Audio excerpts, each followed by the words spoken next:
Hello? Alright, how's everybody doing today? Gotta be honest with you guys, I'm really nervous right now. I've never been in a room like this, presenting like this. Usually I perform hip hop, spoken word, stuff like that. It's usually like in a club environment. I've had a couple drinks in me to loosen up the nerves. Here we obviously can't do that. So yeah, just bear with me. Okay, so my focus, as I just said, is mainly hip hop. I've always grown up with hip hop. It was my best friend in high school. I would have majored in hip hop had they offered that here at UCLA, but they didn't. So chose English, which is obviously the nearest to it. And the reason why I also was interested in Chicano studies was because a lot of the ideals that I saw in hip hop, just the fact that you're an oppressed minority, I guess you could say, just trying to blend in with the mainstream. Essentially, that's what hip hop is. That's what Chicano studies is. That's what attracted me to it. And especially the poets. I also studied English here, obviously, with the English degree. So I studied a lot of English poetry, Chicano studies, specifically the poetry there interested me just because of the themes it had, the concepts it had, the indigenous aspect of it, which I personally never experienced till I got here to the school and just was able to see it around me with some Aztec dancers that we would have, stuff like that. So that really interested me about Chicano identity, and it's just, Chicano identity is pretty much just hybridizing everything. So that's what I like to do, is just mix everything. I'm a Libra, so I always find balance, and I just like to find balance in everything I do. Okay, so now on to this. Just want to do a little quick recap for you guys. Okay, the name of my paper that I wrote for Professor Lopez's class was The New Chicano Poetics, A Globalized Perspective.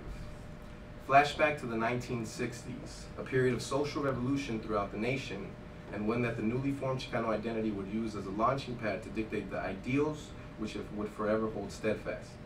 Leading the charge were the prophets, those that unified the peoples into recognizing the unjust social atmosphere that had relegated the community to third world standards since the signing of the Treaty of Guadalupe, Hidalgo.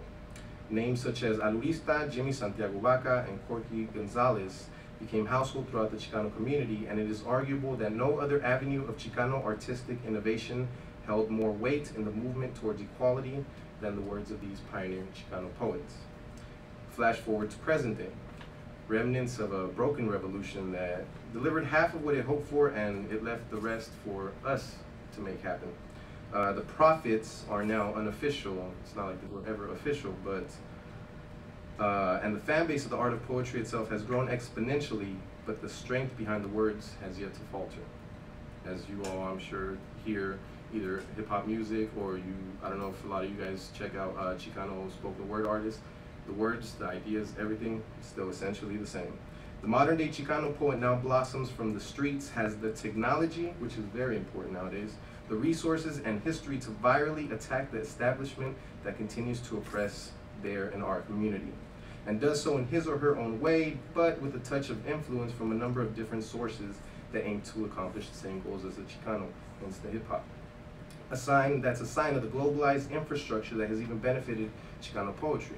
From the oppressed images lyricized by the hip-hop genre to the revolutionary struggle of Central American poet Roque Dalton, today's bearers of the Chicano poetic baton pull inspiration from all angles of the word-driven genre and have fused that same inspiration to recalibrating the weapon that is poetic diction in order to change not only their lives, but the lives of those who in turn follow them with militaristic fervor in hopes of one day bringing about the change that is so desperately needed for the Chicano community. Suffice to say that this progressive transgression has come to irk the original prophets of the Chicano movement, specifically the famed Alurista. This is a quote of his. "The performance is great, but if I see it on the page, it doesn't hold up. It works only because of the music, the theatrics involved, because of the visuals involved. The tradition it comes from is rap music, not Chicano literature. The whole rhythmic cadence is from rap. It's not chiseled, it's not refined, it's not honed, it's rap."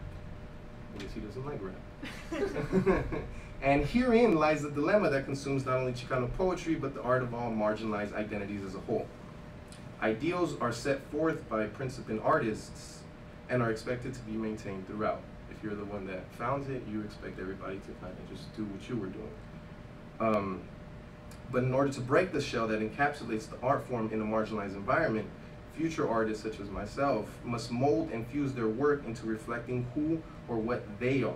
and not what their inspirations were. And essentially, what I'm trying to say with all this is that the revolution already happened. The revolution happened. That's why at least I was there to get the ball rolling with the revolution.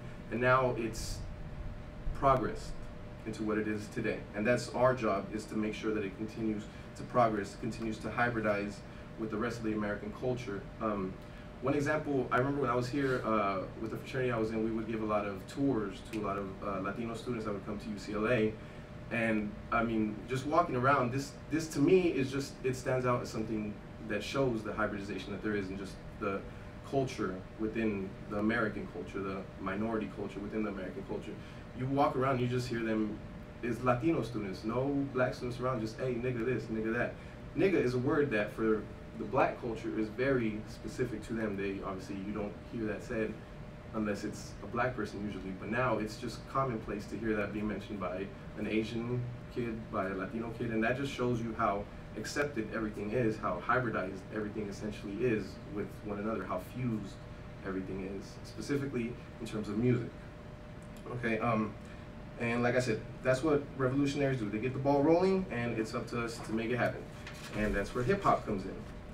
It's the art form that I'm Colombian. That's why I didn't want to do Chicano studies initially, because I felt I'm not Mexican, I'm not Chicano. But then when I realized what it was, it's just ideals.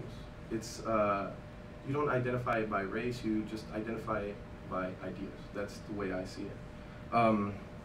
And hip hop is the most popular, arguably the most popular art form to get out these ideals nowadays. You don't read a lot of poetry. Not a lot of people read nowadays. Everybody has their iPods in their ears. Everybody has their Blackberries in their hands, just reading Facebook, stuff like that. So nobody really essentially reads nowadays. A lot of people just get their poetry, and we're in a collegiate environment here, so a lot of people here do, but that it's a little skewed compared to, let's say, the real world, where nobody reads. That's one thing I've realized. I tried to become a poet specifically, but nobody wanted to read my stuff, so I was like, okay, let me put it into music form so people can actually be entertained with it. And I mean, there's radio stations for hip hop. There's no radio stations for spoken word artists or for poets to just be there talking. So it just shows you that hip hop, it's the main art form that the Chicano community has accepted and chosen as, you know what, this is what we're gonna